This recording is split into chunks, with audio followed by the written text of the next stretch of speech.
Arrogant hotel manager threw an elderly black housekeeper out. The guest in suite 901 changed everything. It is 7 in the morning, and the lobby of one of the most prestigious five-star hotels in the country is already moving like a machine that cannot afford to slow down. Marble floors gleam under crystal chandeliers. Bellhops rush luggage carts past guests in tailored coats. Phones ring behind the front desk. This is the busiest morning of the year, the kind of morning where every mistake is magnified and every smile is rehearsed. And in the middle of all that motion, quietly, almost invisibly, an elderly black woman pushes a housekeeping cart down the hallway toward the elevators.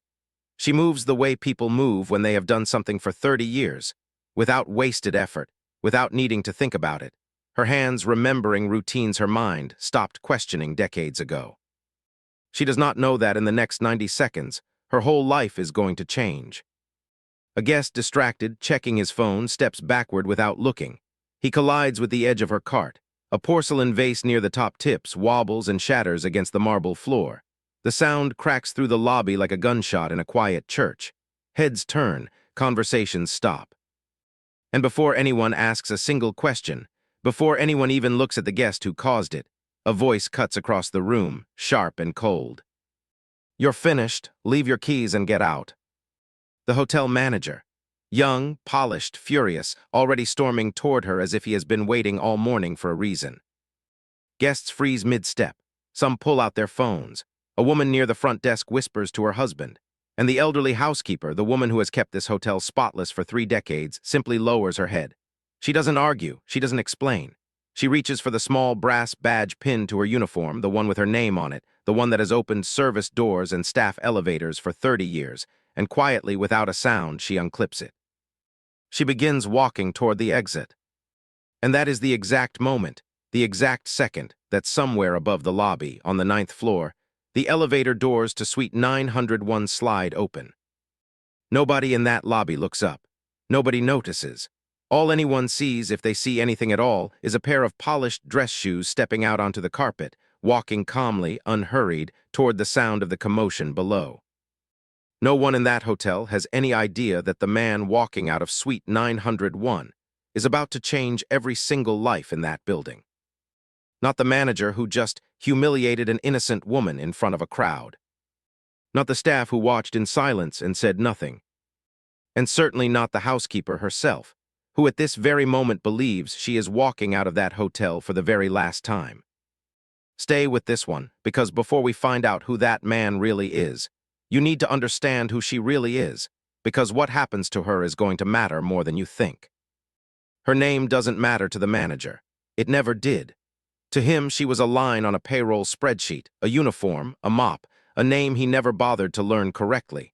But to the people who actually worked in that hotel, to the guests who came back year after year, she was something else entirely. She has worked in that building for over 30 years. She started back when the hotel was owned by a different family, back before the marble floors were replaced, back before brand experience and guest satisfaction metrics were words anyone used out loud. She has cleaned rooms for 3 generations of the same families. She remembers which suite the honeymooning couple stayed in 15 years ago, and she remembers their names when they come back with children of their own. She leaves small handwritten notes tucked into the uniforms of new employees on their first day. Nothing dramatic, just a line or two. "You'll do fine today. Breathe. It gets easier." She has done this for every nervous 18-year-old who has ever walked through that staff entrance for the first time, terrified of making a mistake in front of wealthy strangers. She stays late without being asked when an elderly guest needs help finding a lost hearing aid. She has walked confused travelers to the right elevator bank at midnight. She has covered another housekeeper's shift more times than anyone can count, never asking for credit, never mentioning it again. In 30 years, there has never been a single formal complaint against her. Not one. There's a story some of the older staff still tell each other quietly in the break room when the new manager isn't around. A businessman once left his wedding ring on a nightstand years ago, rushing to catch a flight after a work trip gone wrong. Housekeeping found it during turnover. Most people would have simply handed it to the front desk and moved on. She didn't. She remembered which airline he had mentioned at breakfast that morning, called ahead herself, and had the ring waiting for him at his connecting gate before he had even landed. He sent flowers to that hotel every single year after that, addressed to the woman who saved my marriage. Nobody at the front desk ever fully understood what that meant. She never explained it. She just kept his thank you card in a drawer at home and never brought it up again. That is who she is. Not a headline. Not a hero in the dramatic sense films usually mean. Just someone who did the quiet, unnoticed work of caring about people long after anyone was watching. And yet, in the span of about 4 seconds this morning, none of that mattered. Because a vase broke, and someone needed to be blamed immediately, and she was standing there. You should know something about the man who just fired her, because his story matters too, not because he deserves sympathy, but because understanding him is the only way to understand how something like this happens in the first place. He is new. He has been the manager of this hotel for less than a year, brought in by a corporate ownership group that cares about exactly 3 things: 5-star ratings, online reviews, and quarterly profit. He talks about brand image, the way other people talk about family. He has read every review left on every travel site, and he has decided somewhere along the way that the hotel's older staff members are part of the problem. Not because they do their jobs poorly, they don't, but because in his mind they don't fit the image he is trying to build. He has said it before quietly to other managers over coffee that the hotel needs a fresher, more modern face. That older employees, however loyal, however skilled, make the place feel outdated. He has been looking for an excuse, not because he hates her specifically. Worse than that, because he barely thinks of her as a person at all. She is an obstacle between him and the image he wants to present to investors. There's something else worth understanding about this man, something that doesn't excuse what he does, but explains it. He is 34 years old, and he has spent the last decade climbing a corporate ladder built almost entirely on quarterly numbers. He has moved through 4 different properties in 6 years, each time leaving behind a slightly higher revenue report and a slightly emptier staff roster of the people who had been there the longest. He tells himself this is simply how modern hospitality works. He tells himself that sentimentality is a luxury the industry can no longer afford. What he never tells himself, not even quietly, not even at night, is that somewhere along the way he stopped seeing the people who worked for him as people at all. They became line items, numbers on a spreadsheet that either helped or hurt the metrics he was measured by. Today, she gave him nothing more than a shattered vase that wasn't even her fault.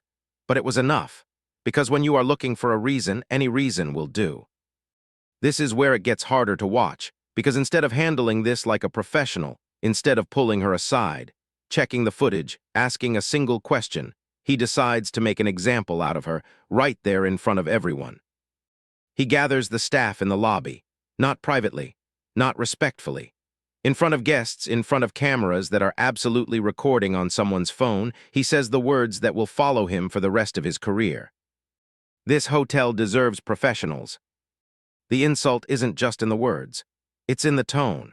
It's in the way he says it loud enough for the whole lobby to hear, as if her 30 years of service, her decades of quiet kindness, amount to nothing in the face of one broken vase she didn't even touch. Some staff members look away, uncomfortable but silent. Silence, after all, keeps you employed. But one young bellhop, barely in his 20s, someone she trained herself only a few months earlier, steps forward. His voice shakes, but he says it anyway.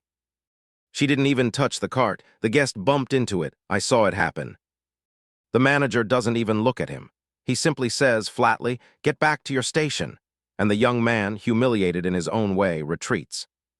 And in that lobby, in that moment, something in the audience watching this unfold, something in you starts to burn. Because we've all seen this. Maybe not in a hotel lobby, maybe not with cameras rolling, but we've all watched someone be dismissed, disrespected, discarded, simply because standing up for them was inconvenient for everyone else. Maybe it was a coworker at a job you had decades ago. Maybe it was a parent or a grandparent treated as though their age made them invisible instead of valuable. Maybe it was a moment you still think about, late at night, wondering why you didn't say something when you had the chance. That's what makes this story different from so many others. It isn't really about a hotel at all. It's about every single person who has ever been made to feel small by someone who mistook a title for the right to be cruel. The other housekeepers on duty that morning, women who have worked beside her for years, stand frozen near the service hallway, watching through the gap in the doorway. None of them step forward either. Not because they don't care, several of them are quietly crying by the time she reaches the door, but because they have families depending on their paychecks, and courage, real courage, is rarely as simple in real life as it looks in the retelling. This is not a story that pretends everyone is brave. It is a story about the one person who was. Now let's step away from that lobby for a moment, because upstairs, something else has been happening, something none of the staff downstairs have any idea about. On the 9th floor in the hotel's most private and most expensive suite, a man has been sitting quietly at a desk for the past 2 hours. A room service tray sits untouched near the door, the coffee gone cold.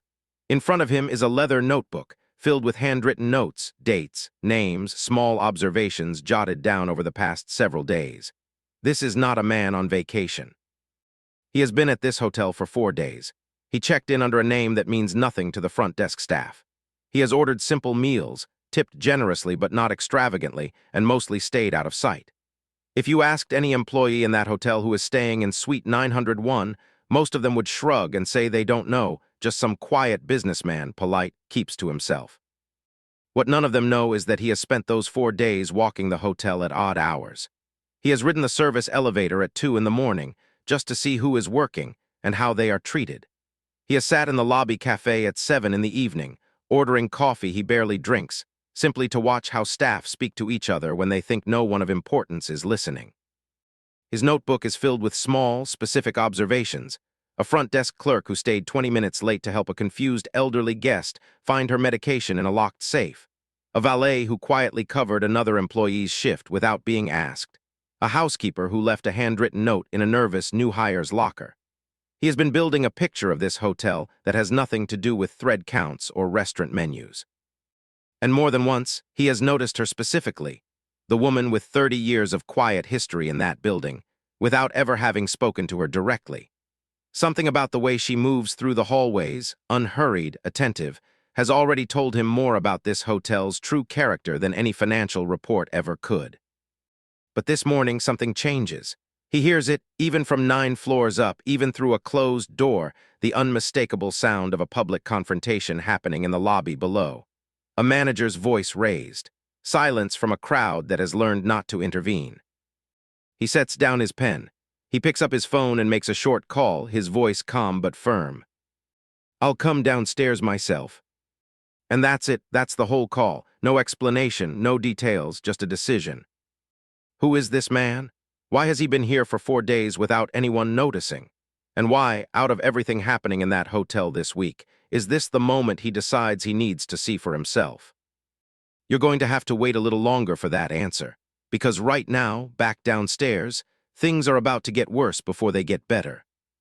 The manager has made his decision. He tells security to escort her out, not because she needs an escort, not because she is resisting in any way, but because it completes the performance he's putting on for the lobby full of guests. 2 security staff members walk toward her, and she doesn't fight them. She doesn't raise her voice. She simply nods once, picks up the small bag she keeps her personal items in, and starts walking. Guests who were checking in moments ago have now stopped entirely, phones raised, recording. Word has already started spreading through the hotel's group chats and social feeds before she has even reached the front doors. As she passes the fountain near the entrance, a young couple with their child stop and stare in confusion. The little girl asks her mother, quietly, "Why is that lady crying?" She isn't crying, not really. Her eyes are simply tired in the way eyes get tired after 30 years of being underestimated. She stops for just a moment, turns back toward the lobby she has cleaned every single day for 3 decades, and says the only sentence anyone will remember her saying that morning. "I only wanted to finish cleaning my floor." No anger, no plea for sympathy, no accusation, just quiet, simple dignity in the face of humiliation. And it is at that exact moment, as she reaches for the door handle, that the elevator across the lobby chimes and the doors slide open. Every head in that lobby turns at once. The man who steps out doesn't look rushed. He isn't wearing a suit built for intimidation. He simply walks calm, deliberate, the way people walk when they already know exactly what they're going to do next. But something about him makes the entire room shift. Staff members who had been slouched at their stations suddenly straighten their posture. A front desk clerk quietly tugs at her collar. Even the manager, mid-sentence with security, stops talking. He doesn't walk toward the manager first. He walks directly toward her, toward the woman standing at the door with her badge already off her uniform, her bag over her shoulder, one hand still on the handle. He stops a few feet away, and with a warmth that catches everyone off guard, he asks her a simple question. "Are you leaving already?" She looks up at him, confused, because in 30 years she has served hundreds of guests, but she has never once had a guest walk straight past hotel management to speak to her first. Nobody in that lobby knows who this man is. Not yet. But everyone can feel that something has just shifted, that whatever was about to happen in that lobby a moment ago is no longer the story anymore. The manager, sensing his authority slipping for reasons he doesn't yet understand, steps forward and tries to reassert control. He starts explaining in the practiced tone he uses for corporate visits that there was an incident and that appropriate action was taken. But the man from Suite 901 doesn't raise his voice. He doesn't even look particularly upset. He simply starts asking questions, the kind of quiet, direct questions that are far more dangerous than shouting ever could be. Who witnessed the accident? The manager hesitates. Did anyone actually review the security footage before she was let go? Silence. Why was she dismissed before any investigation took place at all? And with each question, the manager's confidence cracks a little more. His answers grow shorter, more defensive, less coherent. He starts reaching for phrases he has used before in other rooms, other meetings, words like protocol and standards and brand consistency. But they sound hollow now, spoken out loud in front of the very woman they were supposedly protecting the hotel from. Because the truth is, there is no good answer. He didn't investigate. He didn't ask a single witness. He saw an opportunity, dressed in the shape of a broken vase, and he took it without a second thought. At that moment, another figure hurries into the lobby, someone clearly higher up the chain, someone the manager has clearly been desperate to impress. He rushes toward the man from Suite 901 with his hand already extended and says words that stop the entire lobby cold. "Sir, we've been waiting for you." And just like that, everyone understands all at once, in a single wave of realization, that this was never just a guest. He turns finally and addresses the room, not with anger, with something closer to disappointment. He explains that he wasn't at this hotel for a vacation. He is the investor currently deciding whether this hotel chain will receive a major new partnership, one that would define its future, its funding, its entire direction for the next decade. He had chosen to stay anonymously, under a different name, specifically so that no one would put on a show for him. He didn't want to see polished floors and rehearsed smiles. He wanted to see how people actually treated each other when they thought no one important was watching. He wasn't inspecting the marble. He wasn't tasting the room's service menu. He was watching how the staff spoke to one another in the hallways. He was watching who got blamed when something went wrong. He was watching who stood up for the people with the least power in the building. And this morning, without meaning to, the hotel gave him his answer. The elderly housekeeper, without knowing it, had passed the only test that mattered. The management had failed it completely. He turns to the young bellhop, the one who had tried to defend her earlier and had been shut down for it. He tells him in front of everyone that his instinct, his willingness to speak up even when it cost him something, is exactly the kind of character this hotel actually needs. And then he turns back to the manager, and in a calm, quiet voice, delivers the sentence that ends the man's career at that hotel before the day is even over. Because of what just happened in that lobby, this hotel will not be receiving the partnership it has been chasing for months. Not because of the floors, not because of the reviews, because of exactly what he just witnessed, a moment of cruelty toward someone with no power to defend herself, and a room full of people who said nothing until it was almost too late. The lobby is silent. The manager, for the first time all morning, has nothing to say. The investor turns back to her, to the woman still standing near the door, her badge still in her hand. He tells her something simple, something that will echo through that hotel long after this morning is over. Luxury isn't measured by marble floors. It's measured by the dignity shown to the people who keep them clean. She doesn't say anything grand in return. She simply smiles, a small, tired, genuine smile, the kind of smile that comes from finally being seen after 30 years of being overlooked. The young bellhop steps forward, quietly picks up her cleaning cart, and wheels it back inside without being asked. One by one, staff members who stayed silent earlier begin to approach her, apologizing, some of them close to tears themselves. Weeks pass. The hotel goes through changes no one saw coming. New leadership takes over leadership that understands now exactly what is being watched and measured. The corporate ownership group, shaken by nearly losing the biggest partnership of its history over a single lobby confrontation, quietly rewrites its own internal policies. No employee, they decide, can be terminated on the spot without a documented investigation. It seems like a small thing on paper. To the people who work there, it changes everything about how safe they feel walking through those doors each morning. The young manager is gone within the month, transferred to administrative work far from any lobby, far from any guest, in a department where his talent for spreadsheets can do the least damage to actual human beings. And she comes back, not because she needs the paycheck, not because she has anything left to prove to a building full of strangers. She comes back because after 30 years, this hotel had somehow become her family, badge or no badge, and she wasn't ready to let one bad morning take that away from her. On her first day back, she finds her old cart waiting exactly where she left it, cleaned and restocked, with a small handwritten note tucked into the handle. It isn't signed. She doesn't need it to be. She recognizes her own handwriting style reflected back at her, passed on the way she always meant it to be passed on. The young bellhop who once nervously handed luggage to guests twice his age is now the hotel's front office supervisor, chosen specifically because he was willing to say something when it mattered, even when it cost him. He still stops by her floor most mornings, just to say hello, just the way she used to stop by his station when he was the nervous one. The atmosphere in that lobby has changed entirely. People greet each other differently now. They notice each other. They ask questions before they assign blame. Somewhere along the way, without anyone announcing it, the entire building simply decided that dignity was no longer optional. Because in the end, this was never really a story about a broken vase, or an angry manager, or even a mysterious guest in Suite 901. It was a story about what happens when someone finally decides to look past the uniform and see the person wearing it. Buildings create hotels. People create hospitality. And the only real difference between the two has always been respect.